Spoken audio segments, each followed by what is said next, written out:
His Excellency Dr. Kalam,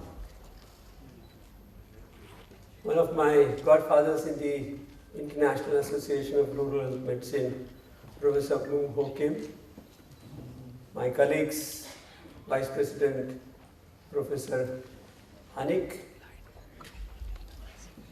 Dr. Shintani, my co-chairman of the organizing committee, Mr. Khalab, Mr. Charles, one of the members of the organizing committee, my friends from all over the world.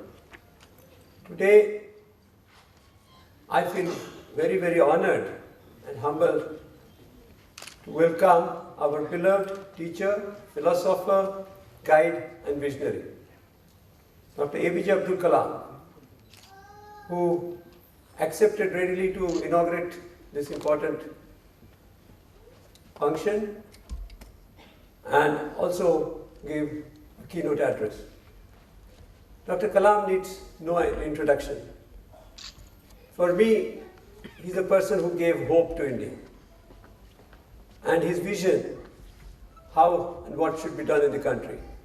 And for me, he's a man who didn't go for hunger strikes, didn't go for marches, but kept on his mission and vision for the development of the country and development of the youth. And he has given the hope to the youth of this country to believe in themselves, that you can do it. Actually, it's not, I don't think Obama started that, yes, I can. I think Dr. Kalam deserves that, yes, we can. Dr. Kalam gave us the concept of Pura, provision of urban amenities in rural areas. He was one of the first ones to understand that development has to be happening in rural areas, that urbanization is a cause of lack of amenities in rural areas, and that unless there is a balanced development, we cannot have a sustainable development in the country. And I still remember a few years ago, I think sir, it was 7 years ago, when he visited my project, and I still remember the sentence which he said in that speech, "If God is with us, who can be against us?" And that was very touching, because we all believe in the same Almighty God who makes a difference. And that is where we have called hope and faith. That program, he came to my village, was on his birthday. And you know, he didn't want anybody to know that it was his birthday. So I was not allowed to announce his birthday, neither allowed to cut a cake, neither allowed to sing for him. And you know how he celebrated that birthday? He celebrated that birthday amongst 1,500 polio-affected children for whom he has designed a FRO, which was an offshoot of his own invention when he was developing satellite technology. And the light material of giving the food, the artificial food, came down from 3 kilos to 300 grams. And sir, all the 1,500 children are going to school today. Thanks to him.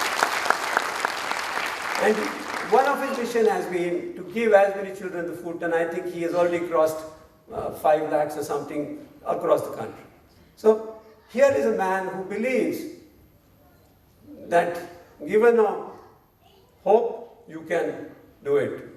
He's also the inventor of Kalam's tent, because you know, looking at the cardiovascular problems around the globe, the disease of burden of disease, he developed a cheapest tent. And of course, we still have difficulty selling them in India, of course, but we still have a cheap tent which has been accepted all over the world. Of course, the list is very long. Before he became the President of India, he was awarded more than 40 honorary doctorates.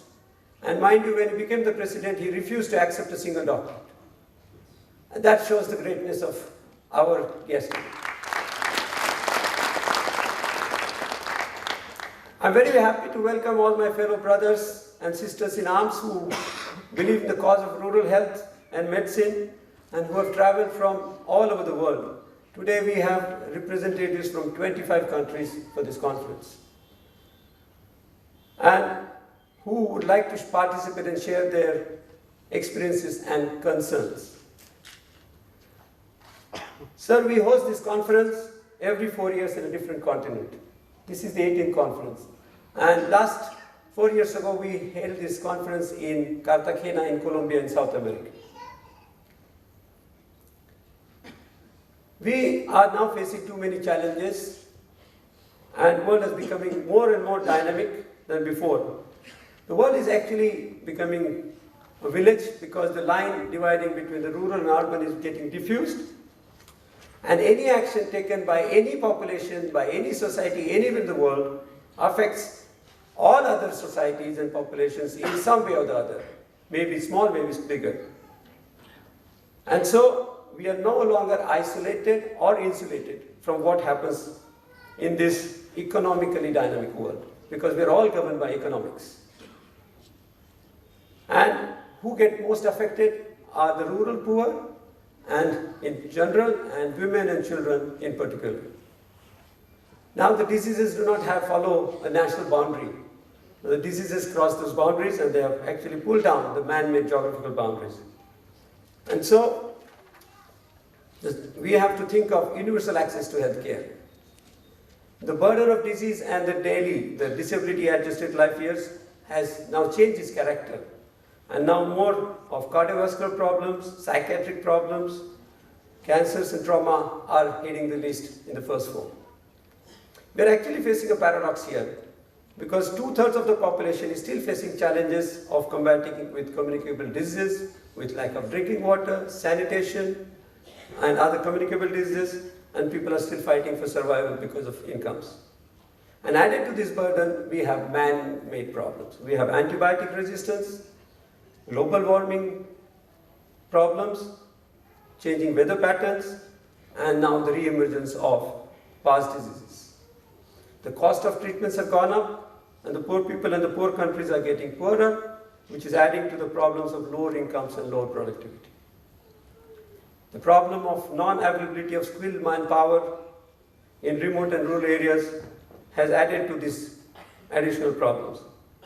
And the top-down approach of most of the governments, providing more doctors and nurses, has shifted the focus from patient-centered to disease-centered.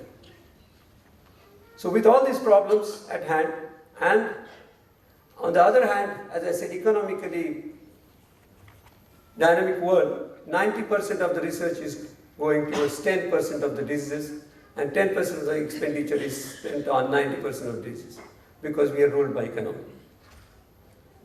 Although we should always think of health as a social fundamental right, though some countries actually have put that in their constitution, our government does not give us health as a fundamental right. Right to living is there, but not as health. More and more governments are unable to provide health services, including basic services. And now private actors are playing bigger and bigger role, and they tell us that they're doing at a reasonable profit. Any corporate body has their first duty to the shareholders, not to the population. And so reasonable profit will be debated in this world for another 1,000 years. So we have to think of healthcare financing in a more positive manner, wherein we can talk about sustainability.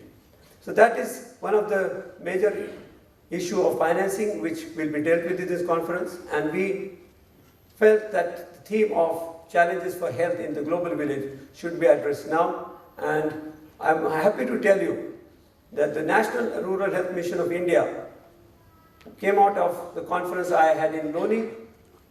It was called a Loni Declaration. The government of India called it as a National Rural Mission, and all the full stops and commas, the mistakes I did, the policy document also made. The Aurangabad conference, or the Asian conference, came out with a suggestion to the government that all girls and women given free education until whatever they want, including social security, will solve all the problems, most of the problems. The President of India, successor to Dr. Kalam, declared the next year that all girls will be given free education. And I'm still hoping that this government will wake up to that call and give that education to solve most of the gender issues, malnutrition issues, infant mortality issues, and maternal mortality issues, infections. So, sir, I'm sorry to take more of your time. We are here to listen to you. And so, ladies and gentlemen, I welcome you, and Sir, I am deeply honored to welcome you today. Thank you very much.